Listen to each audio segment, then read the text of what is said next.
Kami selaku warga negara yang patuh dan taat tidak ingin memberontak, dan kami percaya betapa wabah corona itu sangat berbahaya.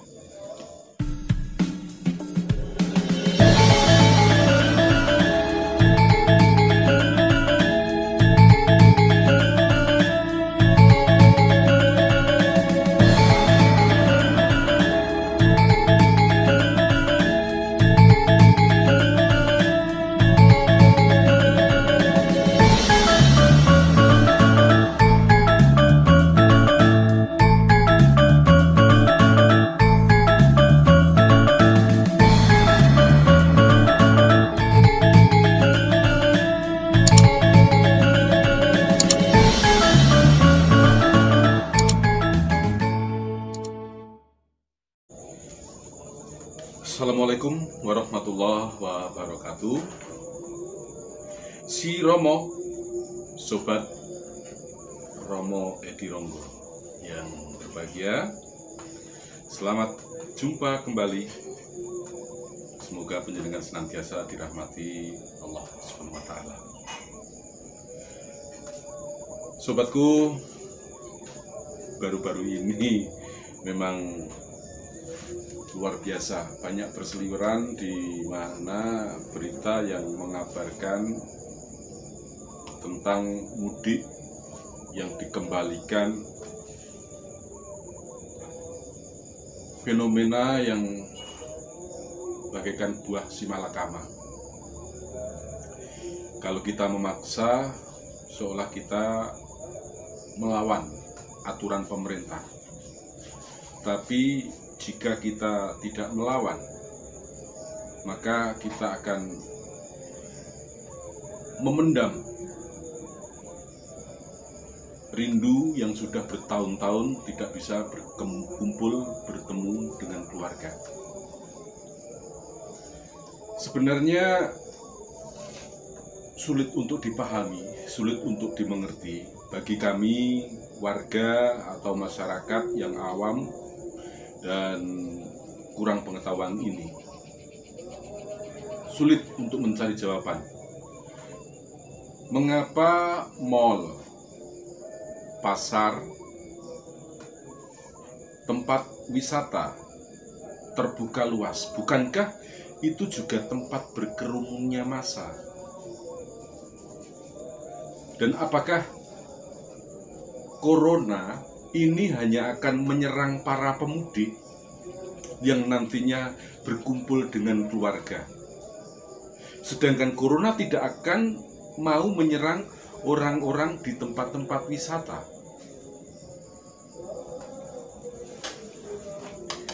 Kita sebagai masyarakat yang buta akan tata cara kepemerintahan jadi bingung.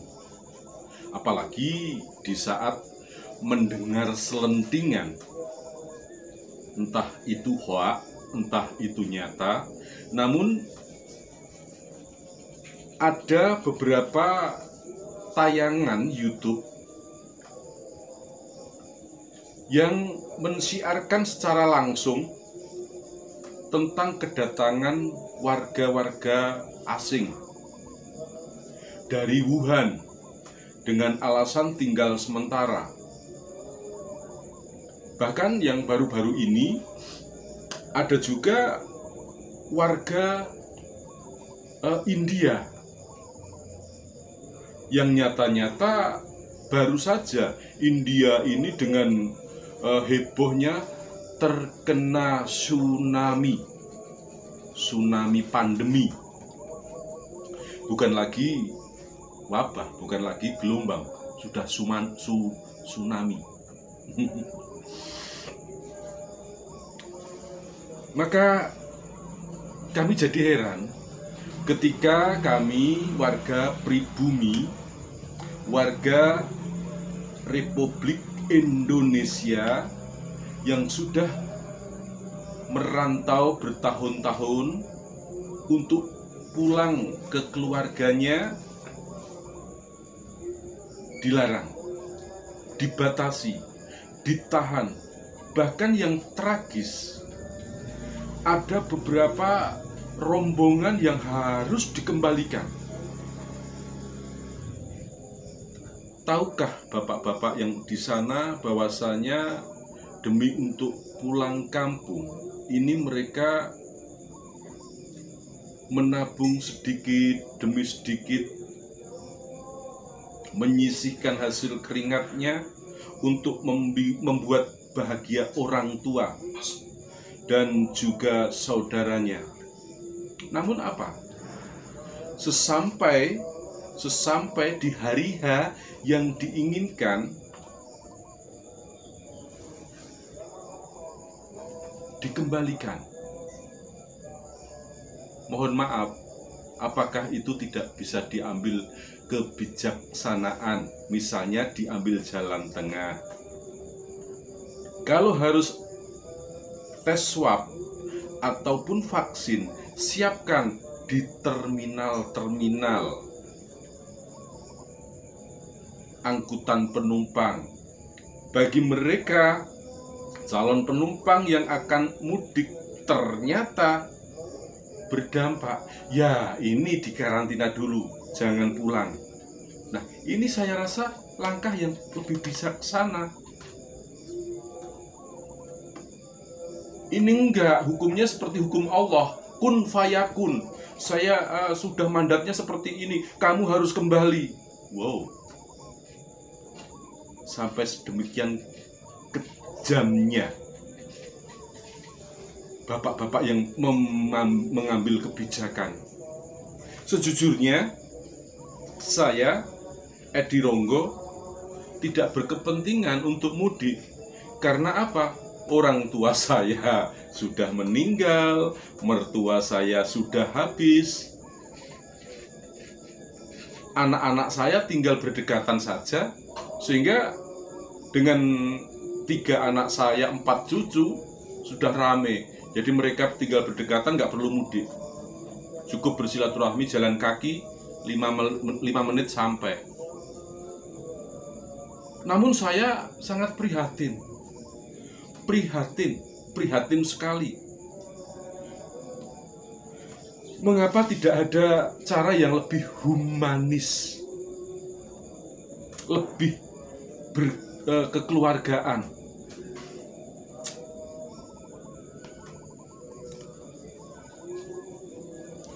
Corona ini akan berhenti entah kapan waktunya. Saat ini, tahun ini masih ada corona. Mungkin juga tahun depan atau tahun depanannya lagi masih ada corona.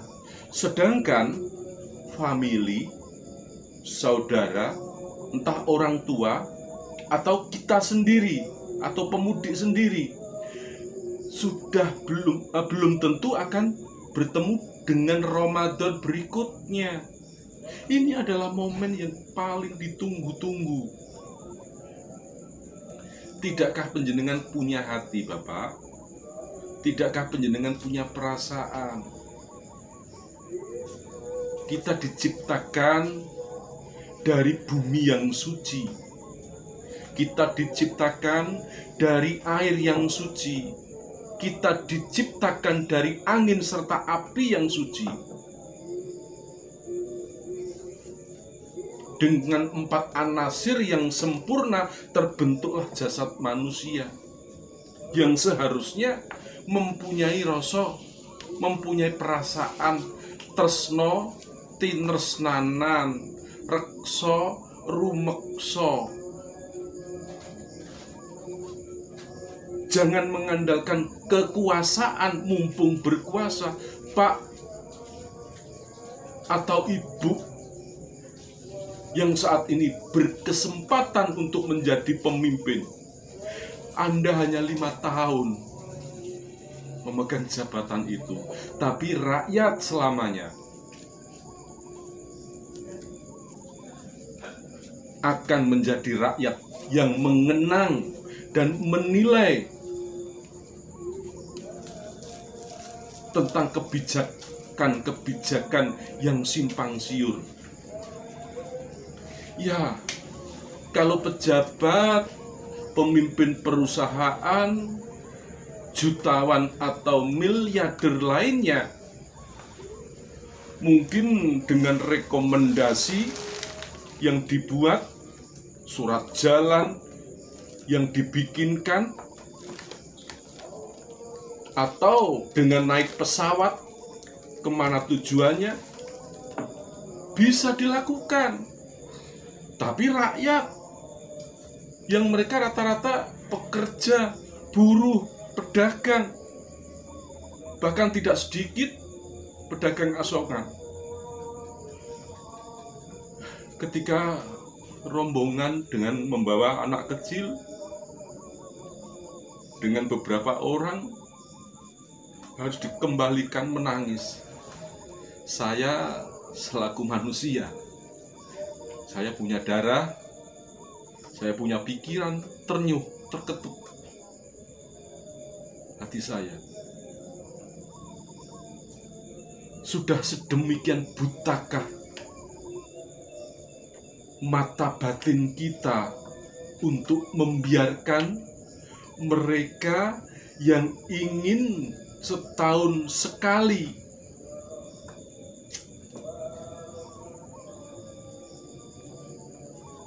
melepas kerinduan kepada sanak famili, yang ingin setahun sekali melepas kerinduan kepada sanak famili.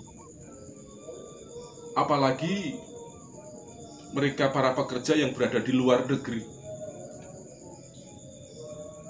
disekat tidak boleh pulang. Subhanallah. Kemana jiwa kemanusiaan kita? Sudah butakah kita tentang cinta?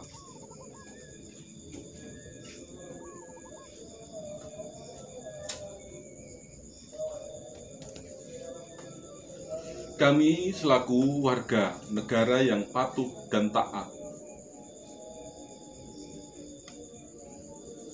tidak ingin memberontak, dan kami percaya betapa wabah corona itu sangat berbahaya bagi diri sendiri maupun orang lain.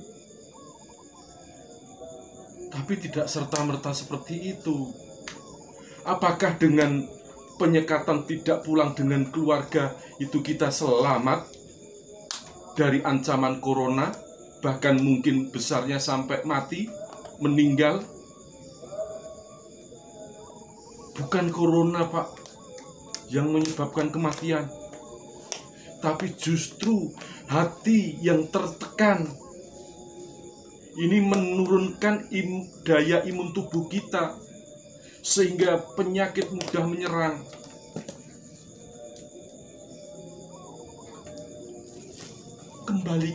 Kembalikan ke perasaan kita. Coba seandainya Bapak, penjenengan ingin ketemu orang tua, ingin ketemu saudara yang sudah sekian tahun tidak pernah berjumpa, lantas dihalangi begitu saja. Bagaimana perasaannya? Bagaimana perasaan penjenengan? Mereka belum tentu mudik atau bertandang ke keluarganya setahun sekali. Belum tentu. Ada yang 3 tahun, ada yang 4 tahun baru akan pulang.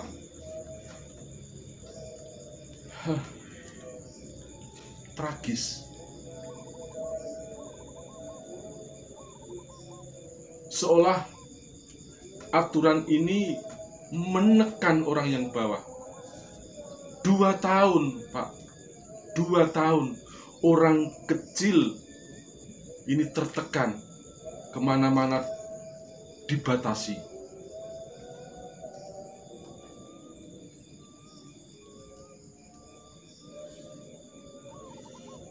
Apalagi saudara-saudara kami pekerja seni, lumpuh total, tidak ada pemasukan, Semua isi rumah sudah terjual.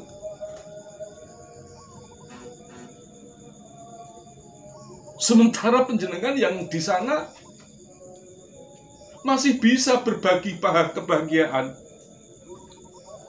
Bahkan tidak sedikit yang menyelewengkan uang rakyat untuk kepentingan pribadi. Meskipun ada yang ditangkap atau dilakukan apa, ya tidak ubahnya cerita drama bersambung akan selalu seperti itu. Kisahnya ditangkap dan dilepaskan.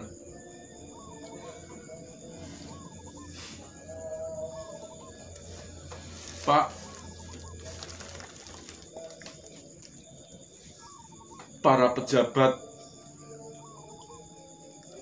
dan panjenengan wakil rakyat, bersuaralah ketika orang-orang yang memikirkan panjenengan, yang memilih panjenengan, yang mendudukkan kursi panjenengan di parlemen saat ini sedang tertekan. Kita tidak boleh pulang ke rumahnya sendiri.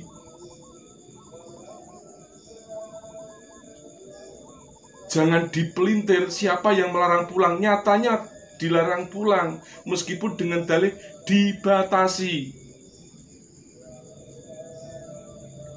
Keji, sungguh keji.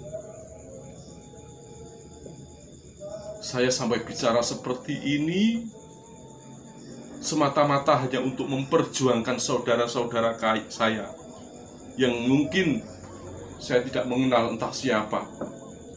Namun saya melihat tayangan-tayangan YouTube, tayangan-tayangan Facebook yang berseliweran, sampai ada beberapa penumpang kendaraan menyamar sebagai tukang sayur. Sedemikian beratkah hanya demi untuk kepentingan keluarga? Pak, sekali lagi, jika panjenengan menyaksikan dan ingin menjaga kesehatan mereka, cukup dicegat, suruh mereka swab, suruh mereka suntik vaksin. Berapapun biaya pasti akan dibayar dengan sukarela, karena mereka lebih cinta keluarga, orang tua ketimbang dirinya sendiri, ketimbang dia harus menderita. Sekali lagi, tahun ini masih ada wabah corona. Tahun depan masih ada wabah corona. Tahun depannya lagi entah virus apa lagi. Tapi tahun sekarang mereka mungkin bisa bertemu orang tuanya, namun tahun depan belum tentu orang tuanya masih diberi kesehatan. Bahkan mungkin yang ngomong ini pun tidak akan bertemu dengan Ramadan berikutnya. Maka sekali lagi Pak, jika panjenengan masih punya mata, jika panjenengan masih punya hati, tolong, sekali lagi tolong, berikan keleluasaan kepada saudara-saudara kami. Kami warga negara yang baik, kami patuh dengan aturan, tapi jangan ditekan-tekan. Assalamualaikum warahmatullahi wabarakatuh.